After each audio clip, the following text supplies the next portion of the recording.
Entonces, clasificación de los seres vivos, ¿sí? Un tema cortito. Bueno, la clasificación siempre tiene, todo esto siempre tiene una historia, ¿no? La clasificación de los seres vivos. ¿Por qué se clasifica, no? Y bueno, porque imagínate, es como si todos los seres vivos fuéramos libros en una biblioteca. Si estaríamos todos en cualquier lugar, una persona que quiera buscarlo o quiera estudiarlo, sería muy complicado si están todos en cualquier lugar de encontrarlos. Lo mismo que si están en diferentes idiomas todos mezclados, ¿no? Entonces, bueno, los biólogos se han enfrentado durante mucho tiempo a este lío, digamos, en las clasificaciones, en los distintos nombres que se daban en distintos idiomas, entonces decidieron clasificarlos. ¿Y por qué? ¿Cómo los clasificaban? Los clasificaban por las características que tenían, que se llaman homólogas y análogas, que son características anatómicas, y bueno, y después cuando se fue descubriendo un poquito todo lo que es el ADN o tipos de células, etcétera, se fueron clasificando un poquito mejor, ¿no? Ahora obviamente se sabe que la clasificación que se realiza es por técnicas de ADN y ARN, ¿no? Que es lo mucho mejor, pero bueno, antes solamente lo tenían por características fisiológicas y anatómicas.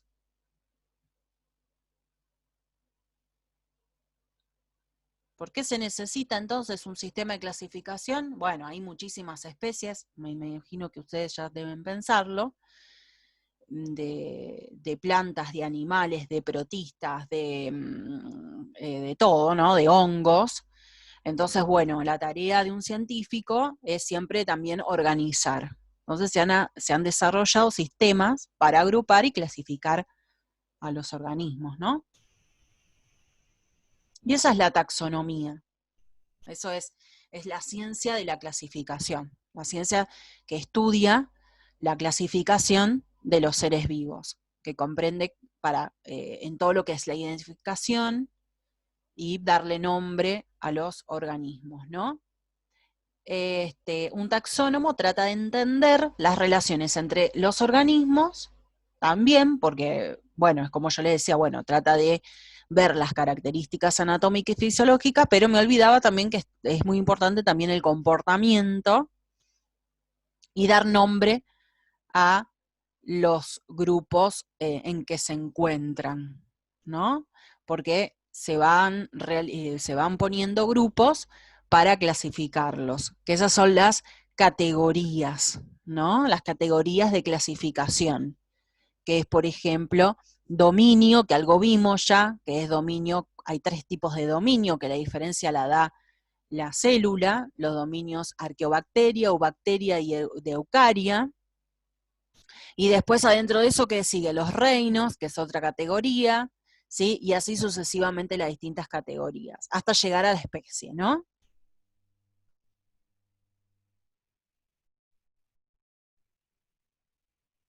Entonces se clasifican para proveer una base precisa para nombrarlos en el mismo idioma en todo el mundo, ¿no? Igual en todo el mundo. Y no llegar a distintas equivocaciones por los distintos idiomas, ¿no? Como puede ser una medusa, y el nombre acá en inglés, jellyfish, me imagino que se dice así. Bueno, imagínate, iba a ser un lío bárbaro. Entonces, y así con todos los idiomas. Entonces, sin equivocaciones, podemos nombrar a todas las especies distintas por nombres comunes. Nombres que ahora sabemos que están en latín, ¿no? Por Linneo, que colocó, o sea, y, y fue bienvenido, salía la palabra, bienvenido por la comunidad científica que colocó la nomenclatura binomial, que es el nombre científico que se le llama, ¿no? Que la nomenclatura binomial, que es el nombre de género, que es una de las categorías, la anteúltima categoría, el género, y después la especie. O, por ejemplo, Homo sapiens, Homo es el género y Homo sapiens es la especie. Y esa sería la nomenclatura binomial. Pero bueno, esto viene de hace mucho, como estamos viendo, por ejemplo, Aristóteles en el año 350 a.C., ya él dividió el reino vegetal y el reino animal, y introdujo el término especie, que son, decía que eran formas similares de la vida, ¿no? Y el reino, o sea, lo que estaba pegado al suelo, lo que estaba adherido a un sustrato, y no se movía, él decía que era el reino vegetal. Lo que se movía, tenía como vida libre, animal, ¿no es cierto?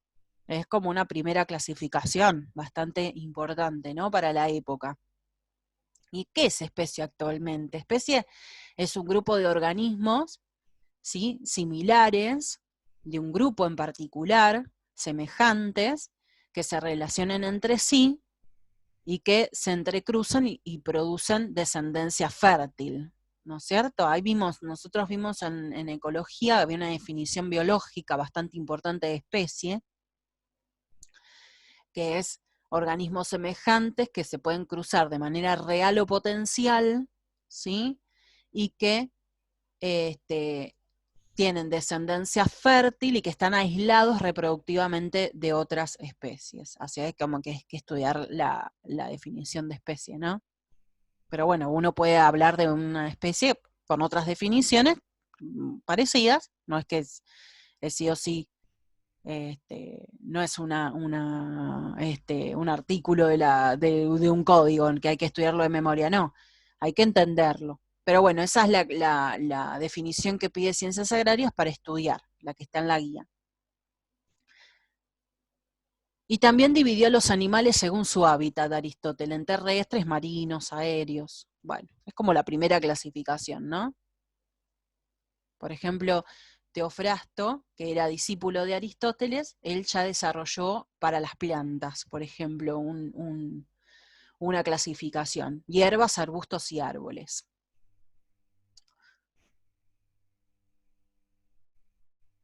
Bueno, y así estuvieron estos sistemas de Aristóteles y Teofrasto mucho tiempo, ¿no? Hasta el siglo XVI, XVII, en donde ya habían exploradores, no se quedaban en el mismo lugar esos filósofos, que eran más que nada filósofos, sino ya salían a explorar el mundo, ¿no es cierto? Estos biólogos.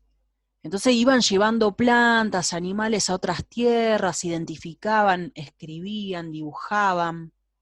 Entonces ya ellos necesitaban otro sistema, les quedaba como muy corto, muy poco, ese sistema de clasificación de Aristóteles, ¿no es cierto? Porque había más características que ellos, que también el mundo necesitaba, ¿no?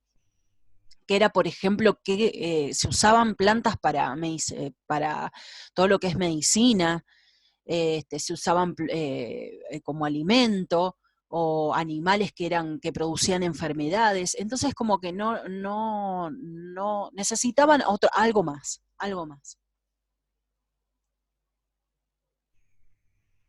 Bueno, John Ray, por ejemplo, que era un botánico inglés, en el año 1600, entre 1628 y 1705, que es la época que él vivió, que por ejemplo inventó un método para clasificar las plantas según la semilla. Entonces como que ya él empezó a desarrollar un poquito más la clasificación.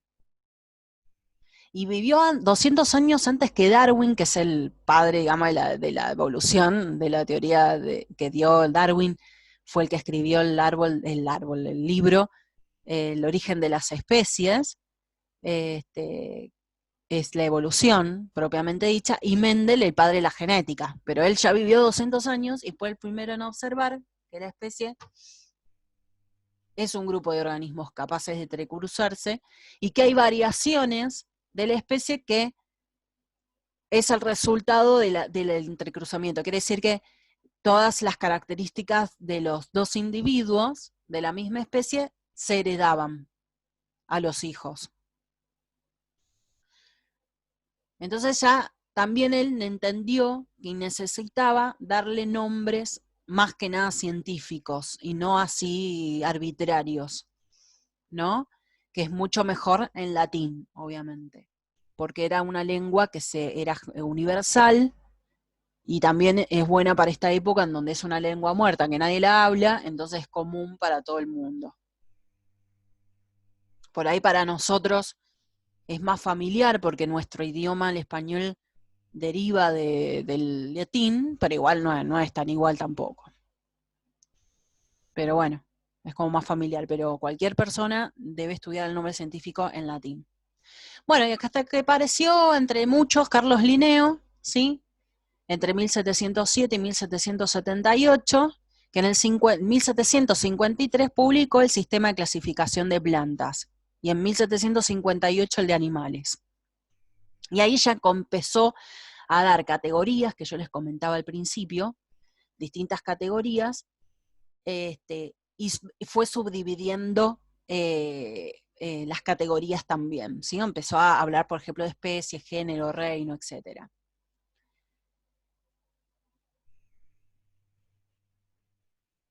Bueno, y él fue, digamos, el padre de la nomenclatura binomial, ¿sí? Que lo dio Linneo entonces, y que la especie tiene dos palabritas en su nombre. Homo sapien, por ejemplo, que es para el ser humano. Sea maíz, que es el maíz, Oryza sativa, que es el arroz, Solanum tuberosum, que es la papa, Lycopersicum esculento, que es el tomate, y así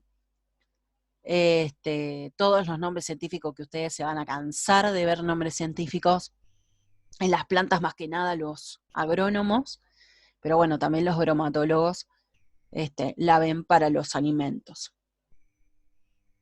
Ahora no se las van a tomar, pero en la facultad sí.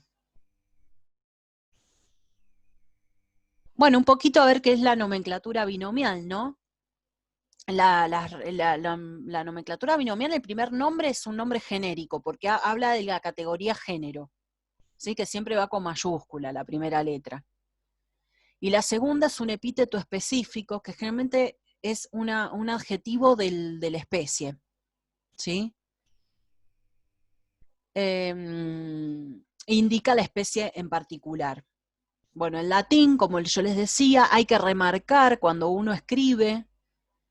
Linneo decía que había que escribir en cursiva, en realidad, el nombre científico, pero como después empezó la imprenta y toda la historia, empezaron a poner en negrita o en inclinada la letrita para resaltarlo, ¿no? O se subraya, ponele, algo como para resaltar. Se puede abreviar el nombre científico, acá voy a hacer algunas anotaciones.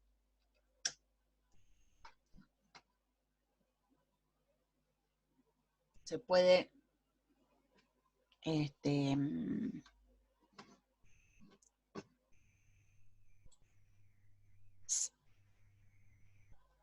a ver, no se ve nada, a ver, con blanco, ¿sí se ve? Ah, buenísimo. Por ejemplo, si yo tengo Escherichia coli, ¿no? Que es una bacteria.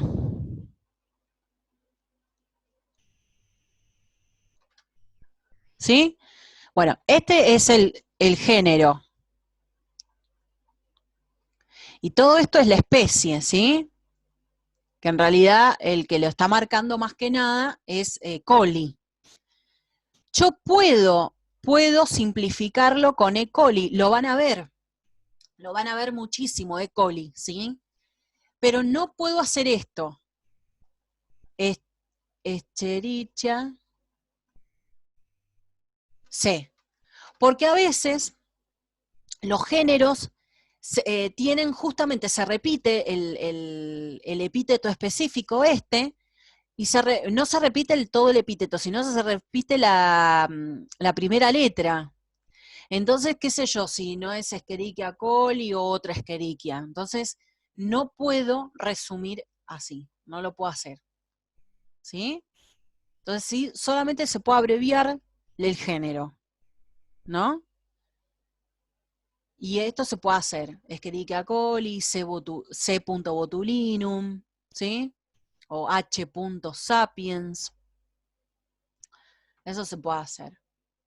Y yo puedo hablar solamente del Escherichia. Por ejemplo, que hago un texto hablando de Escherichia, nada más. Entonces hablo de todas las características que tienen todas las bacterias que pertenecen a Escherichia. Entonces puedo nombrar Escherichia solo, pero no puedo nombrar coli, Ay, porque yo tengo la bacteria coli. No existe eso, ¿sí? Solamente puedo nombrar así, E. coli. Son cosas que por ahí no son tan necesarias de ver, pero después, por ejemplo, si uno le preguntan de una bacteria y ponen coli, te van a poner mal. Entonces hay que saber. Hay que saber bien cómo lo vamos a nombrar a los nombres científicos. Entonces ven que acá tenemos, esto se llama categorías. ¿Sí? El dominio, el reino, filo, clase, orden, familia, género y especie. En las plantas, generalmente, en vez de ponerle filo, van a ver que le ponen división. ¿Sí? Es lo mismo.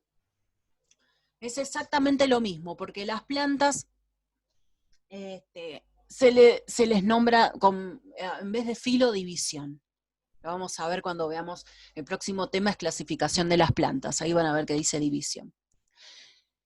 Esas son las categorías. ¿Y cómo se les llama a los nombres? A los nombres se les llaman taxones, porque vienen de la taxonomía, ¿no?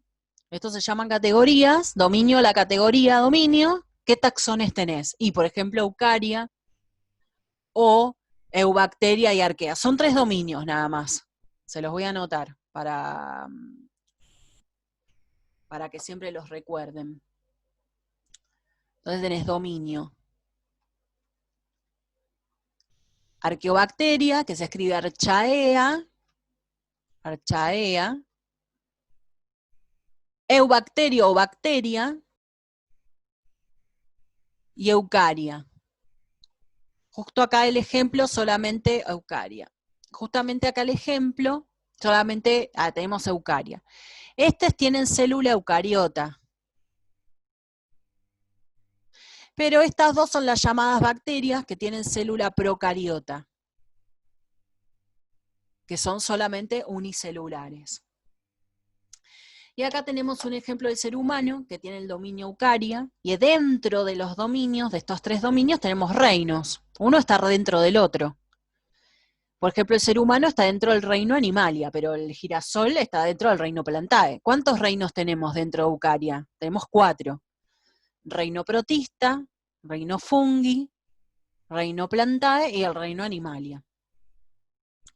Filo o división, por ejemplo, el ser humano es cordata, porque pertenecemos a los cordados, que tenemos como una incipiente notocorda, que es todo lo que forma después la columna vertebral. ¿Sí? Todos los vertebrados están dentro de cordata. Bueno, el girasol son todas las antófitas, que son las plantas con flores, que vamos a ver. La clase, los seres humanos, es mamalia, o sea, dentro de los vertebrados pertenecemos al mamalia. ¿Ven cómo está todo dentro de otro? Cordados, hay otros cordados, pero que no son mamíferos. Por ejemplo, las aves. Pero la clase ya nuestra es mamalia. Y ahí estamos todos los mamíferos metidos, que se van a ir diversificándose. El girasol son las dicotiledonias, dicotilodoneae. Ven que acá hay palabras que son ya complicadas y hay que repetirlas para que salgan y se acuerden. El orden, por ejemplo, del ser humano son los primates, ya ahí tentamos todos los monos, gorilas, todo eso. Girasol, por ejemplo, asterales. Eso, por ejemplo, ya no lo tienen que estudiar ahora en el pre. En la facultad sí van a ver que tienen que estudiar orden, familia. Hasta el pre es hasta la clase, nada más. Familia Hominidae en los seres humanos. Girasol Asteraceae. El género Homo, solamente Homo, es con la especie Homo sapiens. Y el girasol Elianthus y la especie Elianthus anus. Esto no es que se lo tienen que estudiar de memoria. Sí, dominio, reino, filo, clase, orden, familia, género, especie, pero no se tienen que estudiar lo del ser humano y el girasol, son un ejemplo. Sí, los 3 dominios, arqueobacteria, bacteria, eucaria, obviamente. Y ya de girasol, por ejemplo, los 4 lo van a conocer, porque vamos a estudiar la clasificación de las plantas y ya está eso puesto. Así que eso se lo van a hacer, va a ser fácil para ustedes.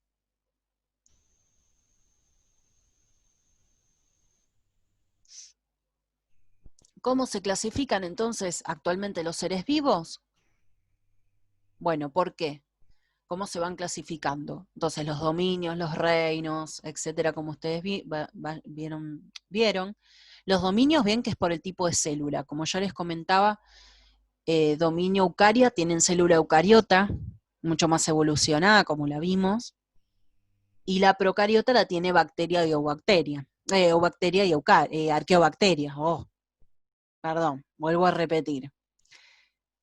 Eubacteria, que se le dice lo mismo que bacteria, y arqueobacteria, que es lo mismo que arquea, decir solamente arquea, que se escribía archaea. También por el número de células, porque por ejemplo, bueno, los protistas tenés unicelulares y pluricelulares, los hongos también, pero por ejemplo, las plantas son todas pluricelulares, los animales también. Entonces también se va dividiendo por el número de células, y también por el modo de nutrición, por ejemplo, la obtención de energía, autótrofos, heterótrofos. Esas son como las características básicas de clasificación. No son todas. Acá, por ejemplo, ven que tenemos los dominios, esto según cómo fueron evolucionando, bacteria con todos los reinos. Luca es la bacteria que le dio origen a las tres, como la primera célula, para no decir, fue bacteria, pero es la primera célula que le dio origen a las otras, a todos los dominios, Luca, o progenote, se le dice. Arquea, ¿sí? Que son bacterias que viven en ambientes extremos. Las bacterias patógenas y demás de los alimentos, todo eso, y productoras de alimentos, son todas del dominio bacteria. Archaea como que vive más son en ambientes más extremos, o producen metano, viven, por ejemplo, en aguas salinas, como las aguas de mar. Y eucaria, eucariota. Son reino animal, reino fungi, plantas y animales. Que obviamente primero en la evolución aparecen los protistas, ¿no es cierto? Que son estos tres. Después van apareciendo las plantas, los hongos y los animales. ¿Se acuerdan de esto? Las chicas que estuvieron conmigo, ¿qué tenemos acá? Una célula procariota. Y estas son una célula eucariota animal y una célula eucariota vegetal. Ven que está mucho más evolucionada, esto es de eucaria, del dominio eucaria, y esto pertenece a dominio bacteria y arqueobacteria. Esto para repasar, para repasar, solamente no es que vamos a ver célula otra vez, pero es para repasar cómo es la primera clasificación de los animales, de todos los seres vivos, no de los animales. Y ven que la clasificación está dada también por la evolución. Acá, por ejemplo, tenemos bacteria y arquea, que es los primeros organismos sobre la Tierra. Primero bacteria, después arquea. Y acá van apareciendo primero los protistas, que son los organismos, digamos, como menos evolucionados, son los más simples. ¿Quiénes son? Los protozoos, que esos se asemejan a los animales, los mohos, que se asemejan a los hongos, y las algas, que se asemejan a las plantas, son las más estrechas. Bueno, ven que las plantas empezaron la evolución, los hongos y animalia, que justamente todos los hongos y los animales somos todos heterótrofos. Y los protistas hay heterótrofos y hay autótrofos, ya más emparentado con los reino plantae, que son autótrofos. Bien, cuadrito para sabérselo y aprendérselo, esto perfecto, porque este cuadro yo lo saqué de la guía de Ciencia Sagrada y lo plasmé acá, o sea que es palabra santa, y hay que estudiárselo perfecto y hacen llenar cuadritos. Así que lo voy a ir explicando paso por paso. Ven que acá tenemos el dominio eucaria nada más. Tenemos protista, fungi, plantae, animalia. Entonces, protista tenemos, vuelvo con el lapicito. Protista, entonces tenemos protozoos, algas y mohos, que generalmente hay tanto unicelulares como las algas, hay algas que son pluricelulares o multicelulares, es lo mismo. ¿Sí? Mos. Son los que se les llaman generalmente el fitoplancton y el zooplancton. El fitoplancton es el que hace la fotosíntesis, el mayor productor de oxígeno en el planeta, ¿no? Hongos, y algo que van a ver mucho en la facu, que son las levaduras, ¿sí? Que estas son unicelulares, y los hongos son pluricelulares. Plantas y animales. Ya se lo dice la palabra. Todos tienen célula eucariota. Todas de las que vimos ahí arriba no es la bacteria, sino célula eucariota. Ahí hay que remontarse a repasar célula. Envoltura nuclear, si es célula eucariota, y tienen núcleo. Así que presenta en todas las formas. ¿Sí? No hay excepción. Puede ser que algunas células del cuerpo de un protista, fungi, planta, animales, no tenga núcleo. Como en los animales, y más que nada los mamíferos, los glóbulos rojos no tienen núcleo, pero no van a ser otra célula, va a seguir siendo eucariota la función, porque no es función de dividirse, pero siempre hay envoltura nuclear. Cloroplastos, ¿qué son los cloroplastos? Organelas de las cuales se realiza, ¿se acuerdan que tenían doble membrana? Con tilacoides, repasar célula, el estroma. ¿Qué función era? La fotosíntesis. La fotosíntesis. Bueno, ¿quién tiene? Protista algunas especies. Por ejemplo, ¿quiénes? Las algas y algunos protozoos, como por ejemplo el género Euglena. ¿Sí? Que tienen, hacen la fotosíntesis. Fungi, no. Fungi no tiene cloroplastos, ¿cómo son? Heterótrofos, que más abajo lo dice, así que no lo escribo. Plantae, sí, tienen cloroplastos. Todas las formas, sí, todas. Todas hacen la fotosíntesis. Y Animalia no tiene cloroplastos, porque en ninguno podemos transformar la energía química, la energía solar en energía química. Imposible, así que no tenemos cloroplastos. Ya me está por terminar el tiempo. Bueno, llego hasta donde puedo. Pared celular. ¿Se acuerdan la pared celular? Teníamos la célula y la membrana plasmática, y afuera podíamos tener una pared. Bueno, ¿quién tiene? Los protistas. Es variada y no toda. Está presente, sí, porque tenemos células. O sea, las células tienen pared, pero algunas no tienen y es muy variada. Fungi tiene pared, pero no es de celulosa. ¿De qué es? Lo voy a agregar, aunque ellos no lo pusieron, pero lo voy a agregar. Es de un polisacárido que se llama quitina, que le da mucha dureza. O sea que tienen todos pared. Pero el reino Plantae tiene, sí, era de celulosa, ¿se acuerdan? Otro polisacárido, por eso es celulósica, todas las formas. Y nadie tiene pared celular en el animal. ¿Sí? Somos ausentes totalmente. Modo de nutrición puede ser autótrofo fotosintético o pueden ser algunos heterótrofos. Las algas obviamente van a ser fotosintéticas, aunque estén abajo del agua, llega luz, realizan la fotosíntesis.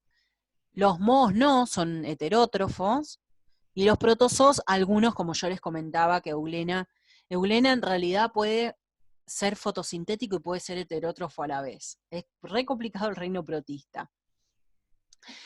Hongos, fungi, todos heterótrofos, no hacen la fotosíntesis, absorben nutrientes, ellos eliminan, por eso son descomponedores por excelencia, eliminan las enzimas dejen obviamente una fruta, ¿quién no ve una fruta con hongos arriba? ¿Sí? ¿Qué van haciendo con eso?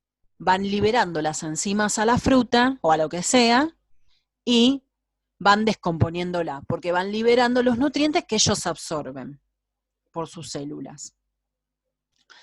Las plantas son todas fotosintéticas, la energía solar la transforman en energía química para producir sus compuestos orgánicos, y los animales somos todos heterótrofos, pero ya más que nada por ingestión. Hay algunas formas que es por absorción, algunos, por ejemplo, algunos platelmintos, pero más que nada es por ingestión, pero tienen una boca, así que es por ingestión.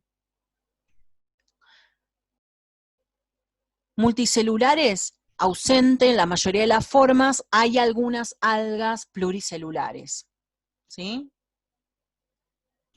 Las clorofitas, por ejemplo, son algas pluricelulares, ¿vieron las que se usan en el sushi para comer? Que se envuelve, bueno, esas son pluricelulares.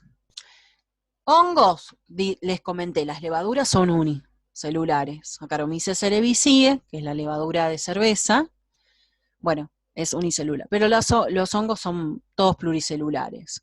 Las plantas son todas pluricelulares y los animales son todos pluricelulares.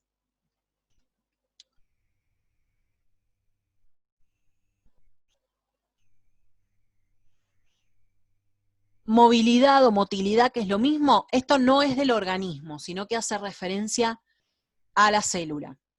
De los protistas tienen cilios y flagelos que le dan movilidad. ¿Sí? Es muy avanzado eso porque ellos viven, generalmente los protistas viven en ambientes acuosos, entonces tienen cilios y flagelos para la movilidad. Fungi no hay, se trasladan por el aire, por el viento, no hay cilios y flagelos. Plantae tampoco, y Animalia vuelve a tener, digamos, en la evolución, cilios y flagelos. El más conocido es el flagelo, el del espermatozoide, que le da movilidad al espermatozoide. Los cilios, por ejemplo, que tenemos en el tracto respiratorio, las mujeres en la trompa de falopio, bueno, tienen cilios y flagelos. La forma que no vamos a encontrar es en Fungiplantae. Bueno, dejo dominios, reino, todo este cuadro lindo que está acá, lo dejo para la clase que viene, y les comento el campus. Entonces, tareita para las chicas que ya me siguen desde hace rato. Tienen la guía número 4, entonces. Bueno, va para todos, en realidad, van para los 4. Tareita. Hay más fotos, acá acá está otra vez el cuadrito. Está todo bien, está todo bueno. Y acá ya tienen el trabajo práctico, que se lo ponen a hacer ahora, porque hasta las 8 es la clase, así que tienen tiempo para hacerlo. Tienen media hora. Y para preguntarme lo que quieran. Bueno, ya les digo hasta dónde podemos hacer. No, hasta acá no. Hasta la 13, ¿sí? Tareita entonces hasta la 13. Y, como yo les comentaba al principio de la clase, yo que estaba Lara, empezar a ver los videos de las clases de tanto de ecología el tema 1, tema 2 y tema 3. Cuando ya lo vayan sacando y vayan estudiando, van haciendo el cuestionario y las evaluaciones. Eso es, me imagino que les tiene que haber explicado el profe, es obligatorio. Ya después me voy a chusmear a ver, no he mirado qué han hecho Lucía y Valentina. Ya después voy a ver si están haciendo las evaluaciones. Lo último que había visto que sí, pero hace mucho que no lo veo. Así que bueno, y tienen un montón de videos más anexos, así que aprovechen todo. Y les pregunto ahora, ¿tienen alguna duda de lo que vimos? De todo lo anterior. A ver, pongo el chat para ver si tengo Profe, alguna pregunta. ¿No? Bueno, sí. le hago una pregunta, ¿la guía después la tenemos que ir a buscar al pre o no? Sí, hay que preguntarle a Marcos, porque él creo que las estaba imprimiendo y daba algunos horarios para ir a buscarlo. Bien. Sí, sí, sí. Así que pregúntenle qué horario pueden ir a buscar las guías, así no las tienen que imprimir. Bueno, profe. Bueno, si no tienen ninguna duda, entonces queda media horita. Profe, Decime, yo tengo una duda con las pruebas. ¿Eso tiene decime. un límite o las Mira, hago cuando quiera? están abiertas todo el año, así que no hay que, Ujú, no se cierran y después no las pueden hacer más, no. No, ujú. están abiertas, hay actividades también para hacer, así que aprovechen. Están abiertas todo el año las pruebas. Segundo, las pueden hacer las veces que ustedes quieran. Si la primera les fue mal, la pueden hacer otra vez y otra vez y otra vez hasta que la hagan perfecta. Bien. La otra es que hay un cuestionario y una evaluación. Son muy parecidas, obviamente son distintas porque son dos evaluaciones distintas, pero son muy parecidas. La única diferencia que tiene el cuestionario y la evaluación es que el cuestionario no tiene tiempo. Vos te podés ir al baño, volvés y sigue el cuestionario ahí abierto. O lo podés Ujú. dejar abierto. La evaluación no, la evaluación se cierra, tiene un tiempo, pero el tiempo es re largo, así que nadie tuvo problema nunca con el Bien. tiempo. Pero no lo dejen así nomás, si no lo van a tener que volver a hacer. Bien, Es gracias. la única Gracias, gracias. diferencia. Así que Bien. vayan haciendo, yo ya después quiero armar algunas otras evaluaciones, así tipo más globales, pero bueno, un poquito más adelante. Así van aprovechando todo. ¿Está bien? Sí, sí, ¿Alguna otra sí, dudita? gracias. No, bueno, recién les quería contar que, bueno, que hay un grupo en WhatsApp de la facultad, o Ah, sea, para los chicos, digamos, que está re bueno porque están pasando bastante información y bastantes datos importantes, así que bueno, si quieren entrar al grupo, está al final, en la página de las ciencias agrarias, está al final, hay un apartado que dice ingreso.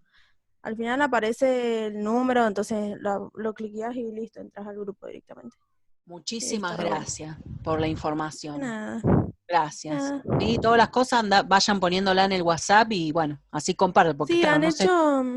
han hecho un montón de preguntas, han hecho cosas bastante importantes, digamos. Puedes preguntar lo que vos quieras y hay chicos que, dos o tres que te responden ahí nomás. Entonces está re bueno eso. Bueno, genial, genial. Aprovechen todo lo que les dan, todo, porque cuanto más vean, mejor. Aprovechen todo. Bueno, chicos,